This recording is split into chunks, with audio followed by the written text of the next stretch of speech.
নরকের প্রতিধ্বনি, এক হরর কাহিনী। এক ঝড়ো রাতে পুরনো একটি পরিত্যক্ত কয়লা খনিতে আশ্রয় নিল পাঁচজন তরুণ: রাহুল, প্রিয়া, বিক্রম, শ্রেয়া আর আকাশ। অ্যাডভেঞ্চারের নেশায় তারা দুর্গম পথ পেরিয়ে এখানে এসেছিল, রাতের মতো বিশ্রাম নেওয়ার আশায়। খনির প্রবেশ মুখে সাবধানবাণী লেখা ছিল: প্রবেশ নিষেধ, বিপজ্জনক।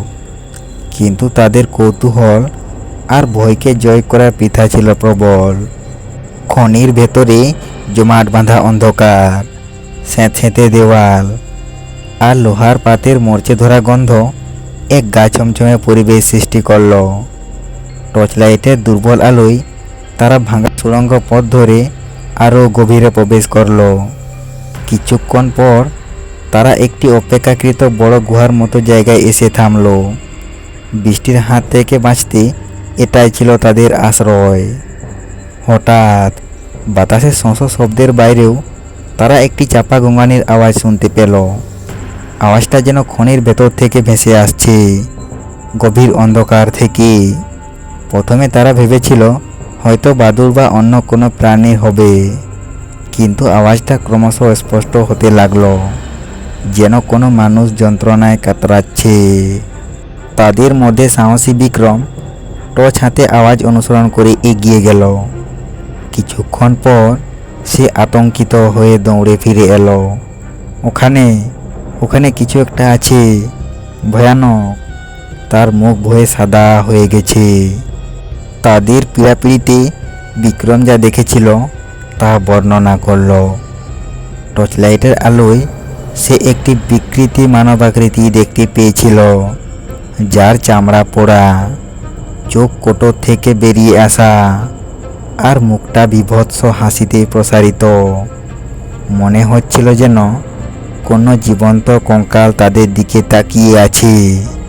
কথা শেষ না হতেই গুহার মধ্যে সেই গোঙানির আওয়াজ আরও তীব্র হলো, যেন কাছেই কোথায় রয়েছে সেই ভয়ঙ্কর সত্তা। তাদের টর্চ লাইটের আলো কাঁপতে লাগলো। হঠাৎ পাথরের দেওয়াল থেকে খসখস শব্দ ভেসে এলো, যেন কিছু হামাগুড়ি দিয়ে তাদের দিকে এগিয়ে আসছে। ভয়ে দিশাহারা হয়ে তারা যে যেদিকে পারল দৌড় লাগালো। সরু অন্ধকার সুড়ঙ্গ পথে ছুটতে গিয়ে তারা একে অপরের থেকে বিচ্ছিন্ন হয়ে গেল। রাহুল আর প্রিয়া একদিকে ছুটতে লাগলো। তাদের পিছনে যেন ভারী শ্বাস প্রশ্বাসের আওয়াজ শোনা যাচ্ছে।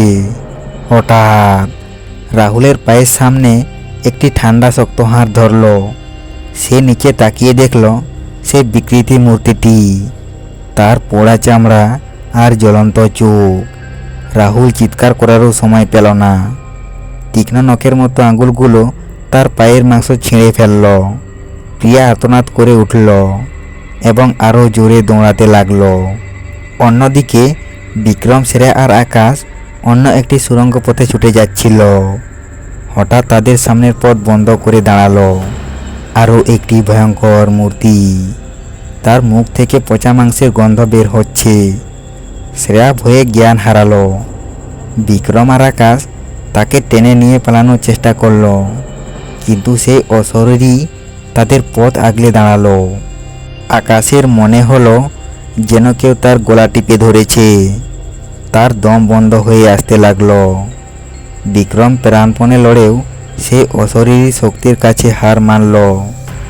এক এক করে তারা সেই অন্ধকার খনির গভীরে হারিয়ে যেতে লাগলো।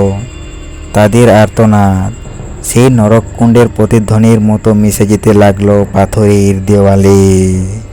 পরের দিন সকালে উদ্ধারকারীর দল যখন খনিতে প্রবেশ করলো, তারা শুধু 5 জনের ছিন্ন ভিন্ন দেহ খুঁজে পেল। তাদের মুখ বিকৃত, চোখে আতঙ্ক জমাট বাঁধা।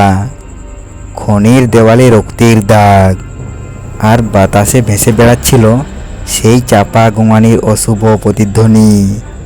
স্থানীয়রা বিশ্বাস করে সেই পরিত্যক্ত কয়লা খনি আসলে নরকের প্রবেশদ্বার। আর যারা সেখানে প্রবেশ করে তাদের আত্মারা সেই ভয়ঙ্কর অশরীরীদের শিকার হয়ে অনন্তকাল ধরে বন্দী থাকে। সেই রাতের ভয়াবহতা আজও সেই অঞ্চলের বাতাসে আতঙ্ক সৃষ্টি করে। আর পূর্ণিমা রাতে নাকি ক্ষণের মুখে শোনা যায় নরকের সেই বীভৎস প্রতিধ্বনি।